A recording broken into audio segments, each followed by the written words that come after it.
Okay, students, turn in your papers now. Thank you.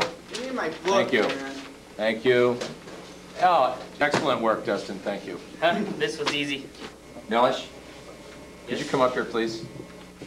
This paper is plagiarized. No, it isn't. And you didn't even copy it right. It is not plagiarized. I'm sorry, my decision is final. Do you do this in order to pass your classes and maintain your GPA? If so, you are in violation of copyright laws and in danger of being sued for plagiarism, as well as failing your classes. Call 1-800-COPYRIGHT for more information on this ever-growing problem. Welcome to today's show of Ricardo. Our today's focus is on plagiarism, the hidden disease. How many of you ever thought that copying tapes off your friend was harmless? How many of you ever thought that copying a show of the television on your VCR was harmless?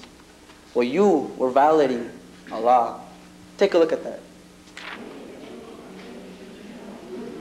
Tell us, do you have anything you'd like to get off your chest? My name is Jose Jimenez, and I'm a plagiarist. Come on, Bob. You're Bob Friedman. He's Jose Jimenez. Come on, Bob. You're Bob Friedman. He's Jose Jimenez.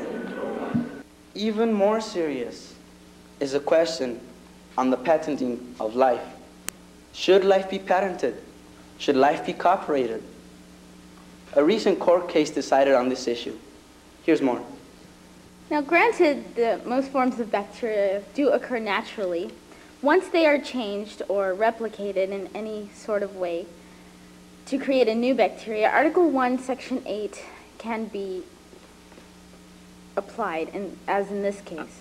Mr. Chakravorty, I feel, has created his own invention, and therefore I will grant him a patent.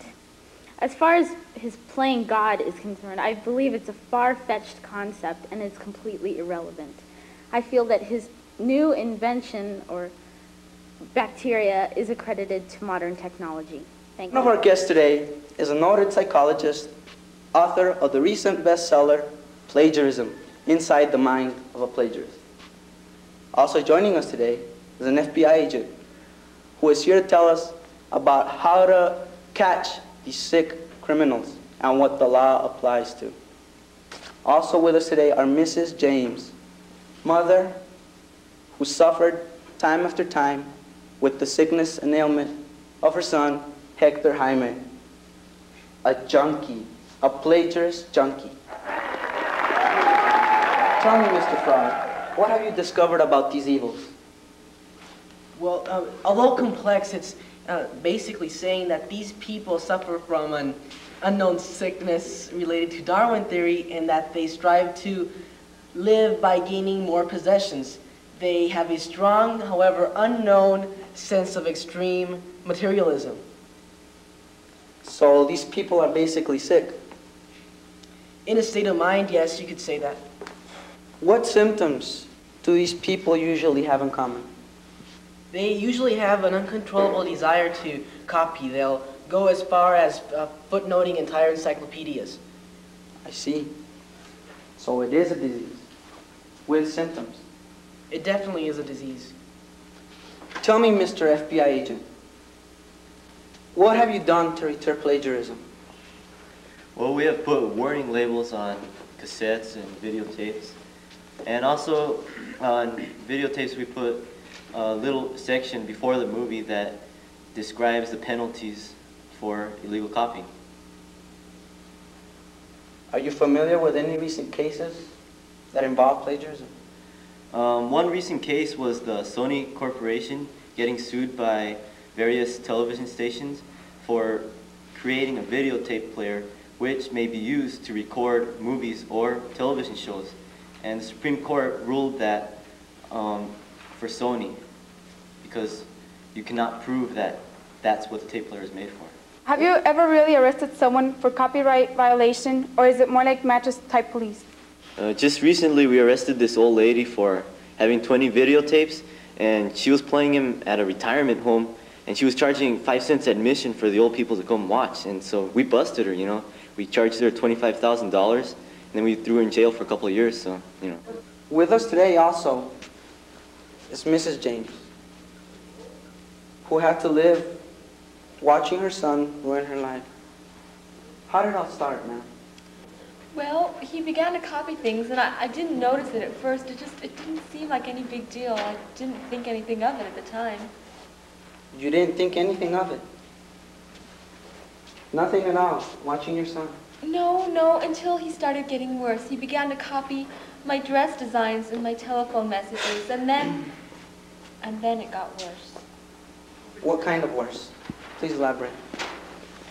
He began copying tapes and books, magazines, encyclopedias, videotapes, anything he could get his hands on. I didn't think anything of it just yet.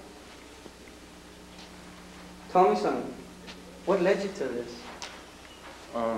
Well, I don't know, when I was young, it wasn't really any reasoning or anything. I just did it to, you know, pass classes and stuff, and I wasn't too much of a creative person.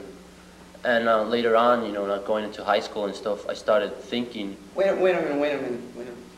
So you lived on high school out of other people?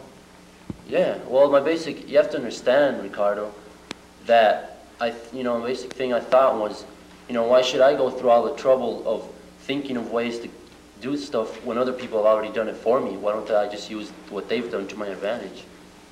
And like copying such things as tapes, you know, I thought, well, what's it gonna hurt if I tape megastar's tape, you know, like Rolling Stones or whatever? These guys make millions of dollars off it anyway. I mean, one tape that I copy, they really shouldn't be making such a big deal about it. Look at him. He looks normal, just like any other teenage boy. Could you see your boy here, copying other people's tapes? While you watched. Well, I finally realized that he was getting worse, and I couldn't take it anymore, so I turned him into PA, Plagiarists Anonymous. This is for the junkie. How addictive is it really? How addictive is it? Well, I would like to get down and talk in a language that we can all easily understand. If a fear of addiction, the only thing we have to fear is fear itself. And 67 years ago, I had a dream that plagiarism would stop. So, no, it's not addictive. I don't think it's addictive. Joining us today, two recent representatives from a Supreme Court case on the patenting of life. What's your name? Miss Susie Diamond? Did the gentleman here have the right to play God?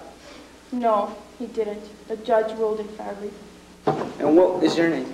My name is Anand Chakravarti. Do you think you have the right to play life? I did not play life. I created my own bacteria. It was my invention. Thank you. Well, folks, I'm afraid we've come to an end.